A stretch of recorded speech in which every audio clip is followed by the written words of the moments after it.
আজি মই এই মাছৰ কাৰ্টুন 3টা পালোঁ। ইয়াতে মোৰ আচলতে মাটিটুকুৰা অলপ দ, পানী হৈ যায় বাৰিষা, সেইটো কাৰণে মাছৰ কাৰ্টুনতে ভেনেলা পুলিকেইটা ৰুইছোঁ। আৰু আজি অলপ পদ্ধতিটো বেলেগকৈ ৰুইছোঁ। ইয়াতে ভেনিলা পুলিৰ কাৰণে আচলতে মাটিটো অলপ বালিয়া মাটি লাগে। বালিচহীয়া মাটি, পলসুৱা মাটি হ'লে ভাল হয়।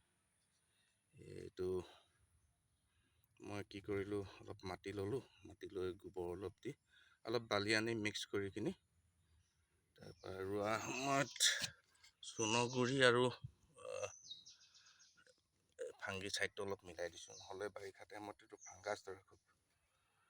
গতিকে ফাংগি চাইডটো মিলাই মাৰি চাইছোঁ, দি কৰি চাইছোঁ কি হয়। ধুনীয়া ধুনীয়া পুলিকেইটা শকত শকত।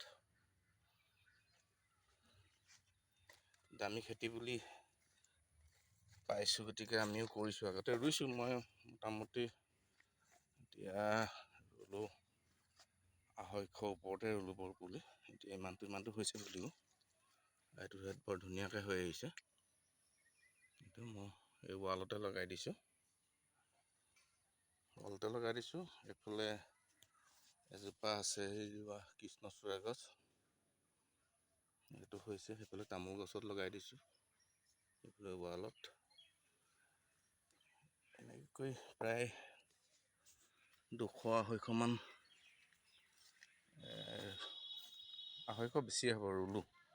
এতিয়া যথেষ্ট ডাঙৰ হৈছে বাৰু। এতিয়া 8 মাহৰ ওচৰা-ওচৰি হৈ গ'ল আৰু। এইটো অলপ বাৰিষা টাইমত অলপ তত্বাৱধান ল'ব লাগে ইয়াক।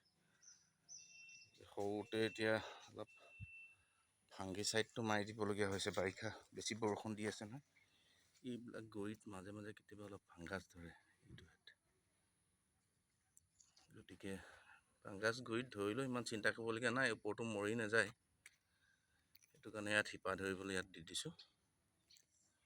গাঁঠি মাটি দি কাপোৰ এখন মাৰি দিছোঁ।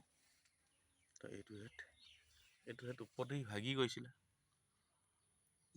যদি আকৌ কিনাৰৰ পৰা আকৌ পোখা মাৰিছে। ভাগি গ'লেও ইমান চিন্তা নাই, পোখা মাৰি দিয়ে ধুনীয়াকৈ।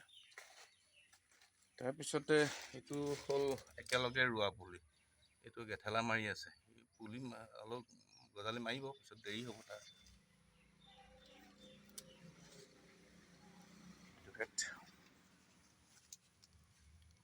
এইবিলাক আজিলৈ ইমানতে ভিডিঅ'টো সামৰণি মাৰিছোঁ আৰু।